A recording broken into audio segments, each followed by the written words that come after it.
What's up guys, my name is Michael, I'm a photographer and YouTuber.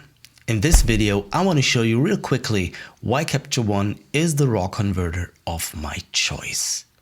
You will learn some of the key features of Capture One and you will understand why Capture One is so powerful. Let's get started with the user interface.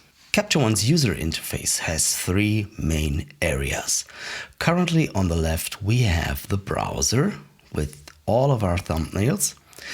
In the middle we have the viewer, which displays one or multiple images, and on the right we have the tools for editing our images. Now first of all, we can hide all of these individually to just see all of our thumbnails, to just see only our images, or to see the images and our editing tools. And we can of course change the position of the browser and our editing tools. Now the editing tools themselves are divided into tabs.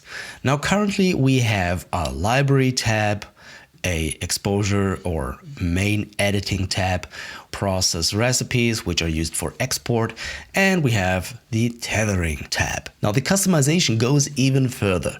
So one thing that I really like to do is take the library tool, remove it from the library tool tab and place it in here. So while editing, I can now browse wherever I want. Now one thing that's new in Capture One 20 is that the tools are now scrollable. But the great thing with the scrollable tools is that you can pin your favorite tools to be always visible at the top. And there's one more thing about the customization that I would really like to show you. For example, with the curve tool, you can just take it and place it wherever you want, make it nice and big, and make really subtle and fine adjustments to your image. Comparing images has never been easier. I have now selected 3 images. If I zoom in, just one image gets zoomed. If I press and hold the Shift key, all of the 3 images zoom in and zoom out, and I can navigate, check for focus, and compare details very easily. A great tool that I really like to use a lot is the loop tool. To access the loop tool, just press P on your keyboard and click somewhere in your image to see a magnification of that area. The great thing about the loop tool is that it also works in the thumbnails. Now let's talk a little bit about colors, because working with colors is really one of the key features of Capture One. Now in Capture One 20 we get the direct color editor, and with the direct color editor you can change lightness, hue and saturation of any color just by clicking and dragging the color inside your image.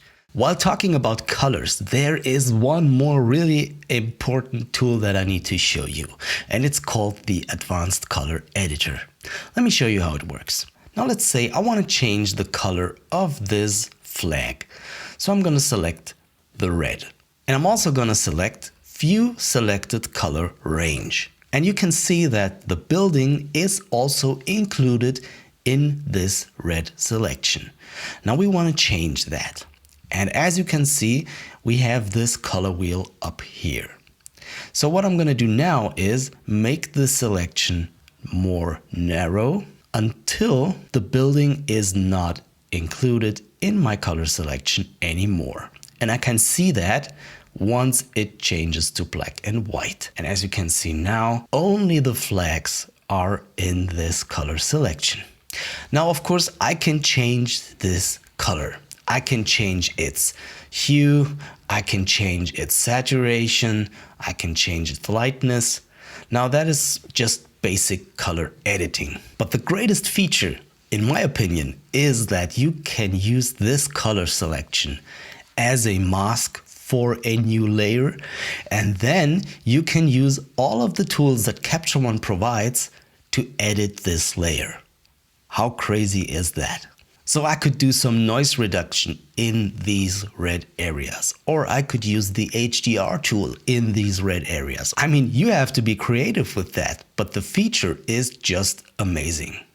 And since we're still talking about colors, there is one more tool related to colors that I would love to show you. and it's called the color balance tool. Most of the times, color balance is something that is used in color grading in video productions, but I love to see this feature in a RAW converter. Let me show you how it works. So for this image, what I would like to do is give the shadows a blue tone. The midtones are supposed to go in a warmer tone like this, kind of yellow-orange, and the highlights as well.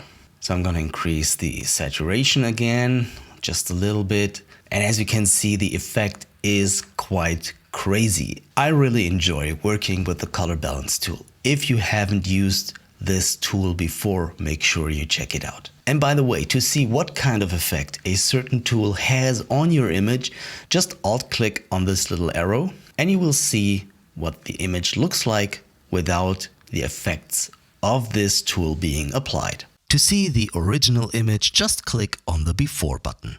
Click it again and you will see the current edit.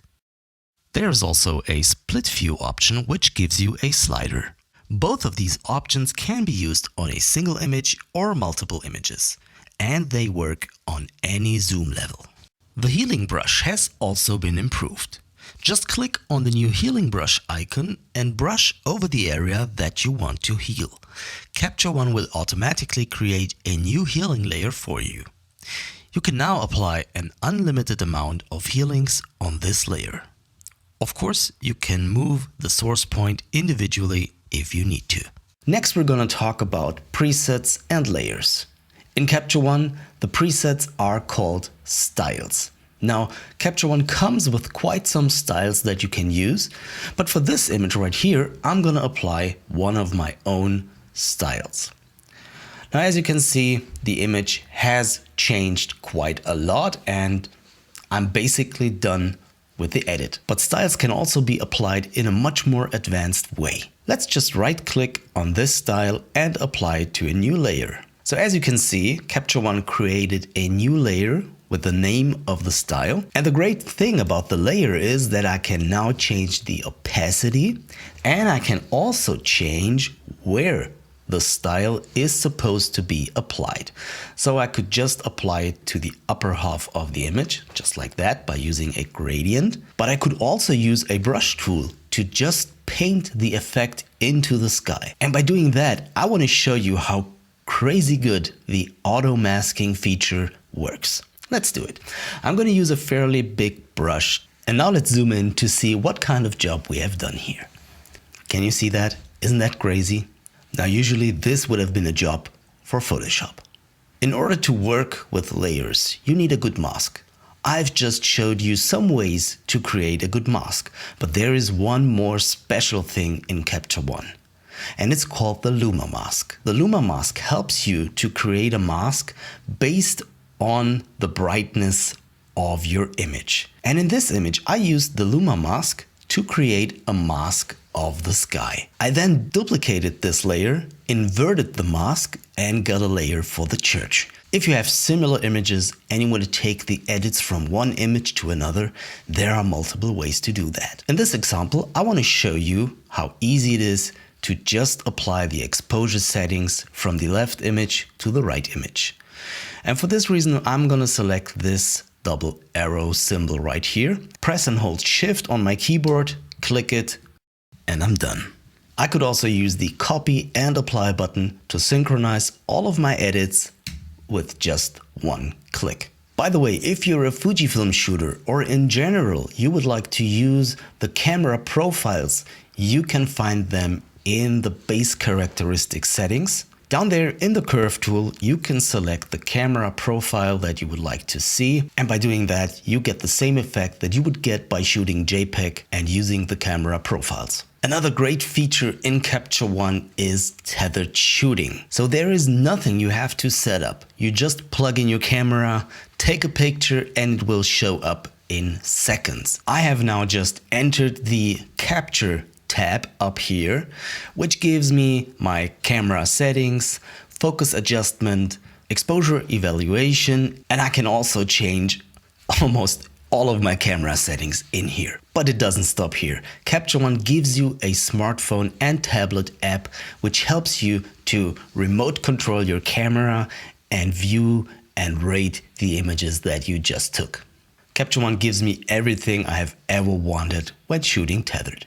We have one more important topic to talk about.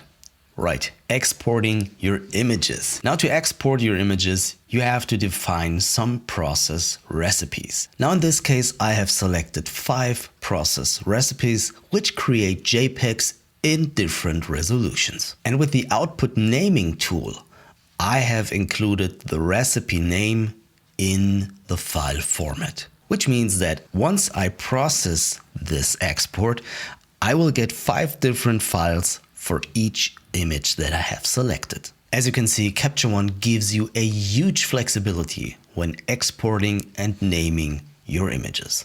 Capture One has improved my workflow and my photography. In this short video, you have certainly not seen everything. There's a lot to discover. Have fun and thank you for watching.